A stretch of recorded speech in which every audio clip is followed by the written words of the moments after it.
Yo guys, what's up? Fingerboard dude here. Today we're not going to be doing shoutouts because today is a tips and tricks video for you guys. So if you don't know, I am at least half decent at fingerboarding. I'll put one of my clips up here. Uh, so I've picked up a few things. They're not exactly big pieces of knowledge. They're kind of just surface level things. But I have noticed that just thinking about them a little bit while fingerboarding does kind of help to bring a little bit more consecutiveness and overall effort into my tricks. So let's get into it. First tip, consistency matters.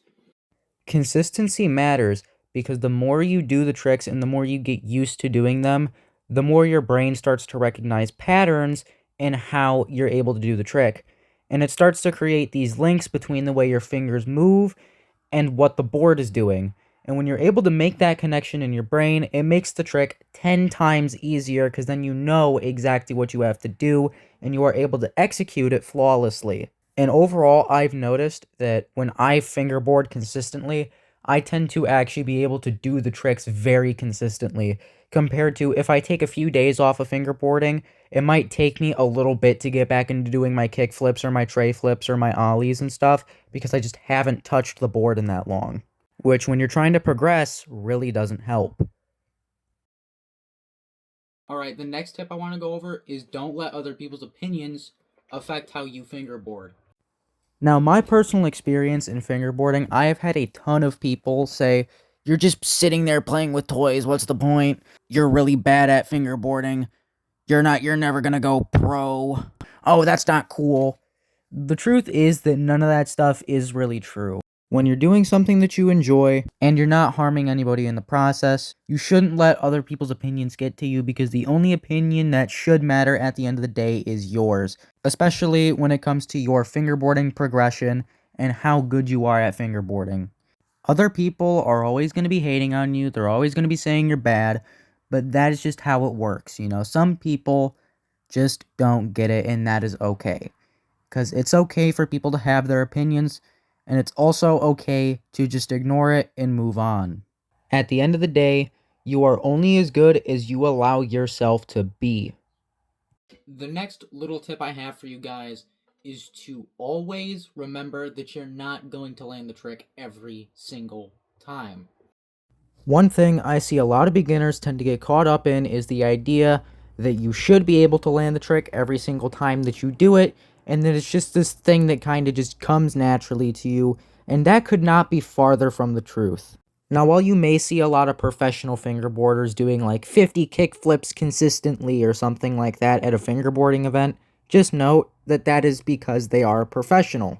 They have taken the time, they have taken the effort, and they have failed so many times to get to the point of doing those 50 kick flips in a row.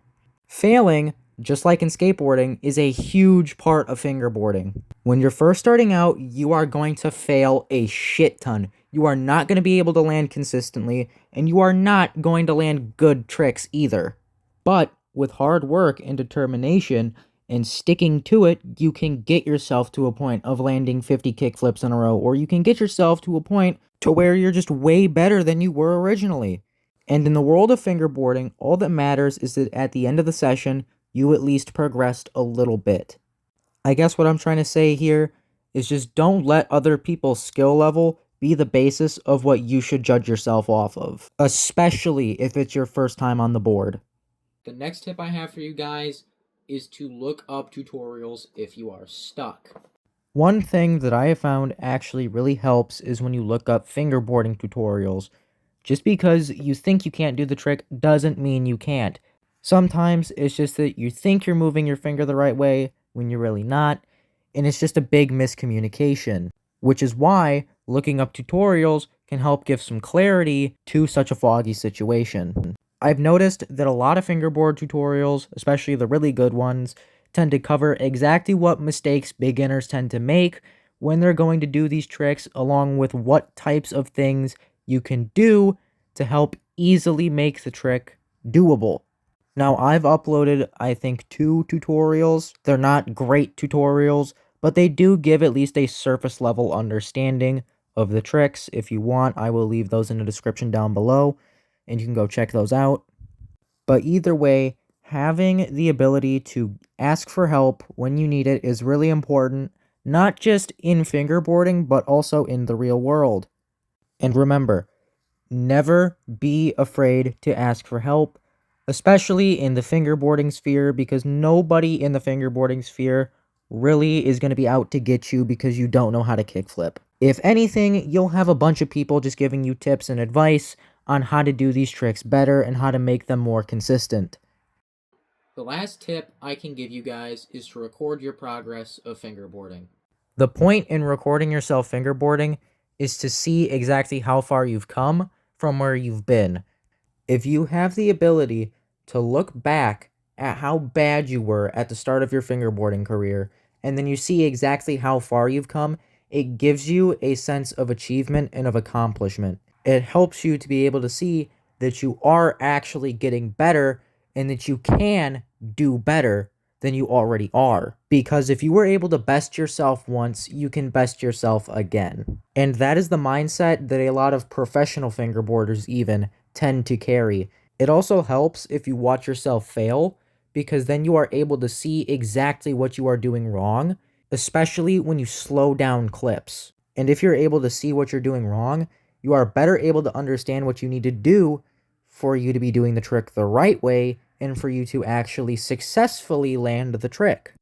And I've also just found that sometimes slowing down a really good, successful, clean clip can really just be a confidence booster, and it can really help you to further understand that you are actually able to do the trick, that you've done it before, and that it is not that hard to do because you've done it before.